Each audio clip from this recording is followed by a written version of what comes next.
Next பிற்கால சோழர் காலத்தில் இறையிலி என்பது எதனுடைய தொடர்புடையது? ஆல்ரெடி நம்ம பார்த்தோம் அம்பனம்ங்கிற ஒரு பார்த்த ஞாபகம் இருக்கா? அம்பனம் அப்படிங்கிற வார்த்தை அது எதை சொல்லுது? நெல் அளக்கிறது. நெல் அளக்கிற முறை வந்து அம்பனம். இங்க இறையிலிங்கிறது எதை சொல்றேன்னா வந்து வரி இல்லாத நிலத்தை குறிக்குது. ஓகேவா? ஸோ இந்த மாதிரி வார்த்தையெல்லாம் பார்க்குறோம் இல்லையா? இப்போ நம்ம சோலாஸ் வந்து பார்த்துருப்போம். சேரர்கள் இருக்காங்க இல்லையா? சார் சேர சோழ பண்டேஸ் பார்த்துருப்போம். அங்கே போய்ட்டு என்ன பண்ணுறீங்கன்னா அப்படியே நோட் பண்ணி எழுதி வச்சுக்கோங்க. இந்த கொஸ்டின் மிஸ் பண்ணால் கூட உங்களுக்கு மெட்டீரியல் எழுதுன நோட்ஸ் எப்பவுமே கையில் இருக்கும்.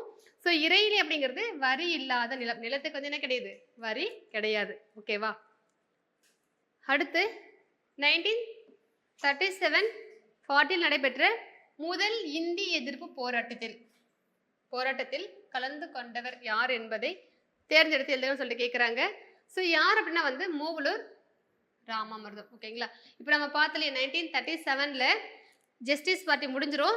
35 ஆக்ட் இருக்குல்ல, government of India act 1935 base பண்ணி எலெக்ஷன் நடக்கும். அதில் காங்கிரஸ் தான் வின் பண்ணுவாங்க. யார் வந்து கவர்மெண்ட் ஃபார்ம் பண்ணுவாங்க இப்போ பார்த்தோம் 1937 ராஜாஜி ஃபார்ம் பண்ணியிருப்பார். ஓகேங்களா?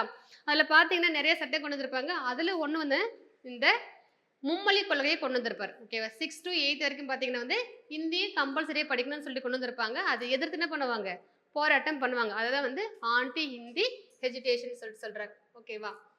ஸோ இதில் கலந்து கொண்ட பெண் யாருன்னா வந்து மூவலூர் ராமாமிர்தம். ஓகேவா?